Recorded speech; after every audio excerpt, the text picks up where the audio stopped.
ഇന്ന് നമ്മൾ എഡിറ്റ് ചെയ്യാൻ പോകുന്നത് ഒരു ഫെയ്ഡ് ഇഫക്റ്റ് ടൈപ്പോഗ്രഫിയാണ്. അതിനായിട്ട് കസ്റ്റം സൈസിൽ പോവുക.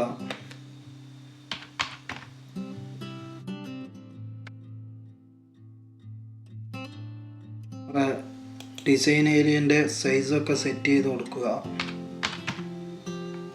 വർക്ക് ഏരിയ, അതായത് ഈ ഡിസൈൻ ഏരിയയുടെ കളർ നമുക്കൊന്ന് ചേഞ്ച് ചെയ്യണം. അതിനായിട്ട് ഇവിടെ കളറിൽ പോവുക. നമുക്ക് ആവശ്യമുള്ള കളർ ഇവിടുന്ന് സെറ്റ് ചെയ്യാം. ഞാൻ തൽക്കാലം ഇപ്പോൾ കളർ സെറ്റ് ചെയ്യാണ്. അതിന് ശേഷം ടെക്സ്റ്റിൽ പോവുക. ടെക്സ്റ്റിൽ പോയിട്ട് ഹെഡിങ്ങിൽ ക്ലിക്ക് ചെയ്യുക. അതിന് ശേഷം നമുക്ക് ആവശ്യമായ ടെക്സ്റ്റ് ഇവിടെ ടൈപ്പ് ചെയ്ത് കൊടുക്കുക. ടെക്സ്റ്റാണ് ടൈപ്പ് ചെയ്തിട്ടുള്ളത്. ഇതിൻ്റെ സൈസ് നമുക്ക് ആവശ്യാനുസരണം ഇൻക്രീസ് ചെയ്ത് കൊടുക്കുക. ടെക്സ്റ്റിൻ്റെ ഫോണ്ട് നമുക്ക് ചേഞ്ച് ചെയ്യാം. ടെക്സ്റ്റിൻ്റെ കളറ് വൈറ്റിലേക്ക് ചേഞ്ച് ചെയ്ത് കൊടുക്കുക. ടെക്സ്റ്റിൻ്റെ കളറ് വൈറ്റിലേക്ക് നമ്മൾ ചേഞ്ച് ചെയ്തിട്ടുണ്ട്. അതിനുശേഷം ഇഫക്ട്സിൽ പോവുക. ഇഫക്ട്സിൽ പോയി ലിഫ്റ്റ് ഇഫക്ട്സ് കൊടുക്കുക. ശേഷം എലമെൻസിൽ പോവുക. ഗ്രേഡിയൻ്റ് എന്ന് സെർച്ച് ചെയ്യുക. ഇവിടെ ഗ്രാഫിക്സിൽ പോവുക. ആവശ്യമായ ഈ ഗ്രേഡിയൻ്റ് നമ്മൾ സെലക്ട് ചെയ്യുക. എന്നിട്ടത് റീസൈസ് ചെയ്യുക. നമ്മുടെ ആവശ്യാനുസരണം നമുക്ക് റീസൈസ് ചെയ്യാം.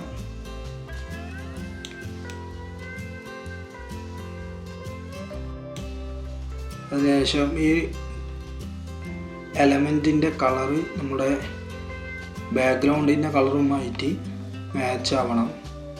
അതിനായിട്ട് ഇവിടെ കോപ്പി സ്റ്റൈലിന് ബാക്ക്ഗ്രൗണ്ടിൽ ക്ലിക്ക് ചെയ്തതിന് ശേഷം ഇവിടെ കോപ്പി സ്റ്റൈലിൽ ക്ലിക്ക് ചെയ്യുക.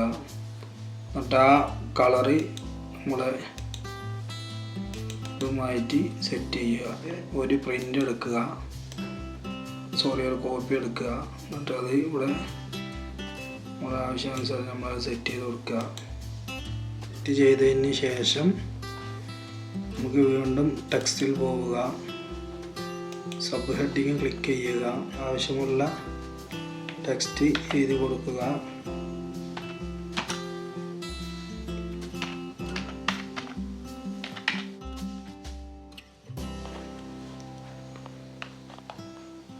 ഫോണ്ട് ചേഞ്ച് ചെയ്യാം. അകത്തത് പ്ലേസ് ചെയ്യാം. ഇഫക്ട്സിൽ പോവുക. ലിഫ്റ്റ് ഇഫക്ട്സ് കൊടുക്കുക. ഇതുപോലുള്ള നല്ല ക്യാൻവയുടെ ട്യൂട്ടോറിയലുകൾ ലഭിക്കാൻ വേണ്ടി എൻ്റെ ഈ യൂട്യൂബ് ചാനൽ സബ്സ്ക്രൈബ് ചെയ്യുക. ബെൽ ബട്ടൺ ഓളിൽ ഇടുക. എങ്കിലേ ഞാൻ ചെയ്യുന്ന വീഡിയോസുകളൊക്കെ നിങ്ങളിലേക്ക് നോട്ടിഫിക്കേഷനായിട്ട് എത്തുകയുള്ളൂ.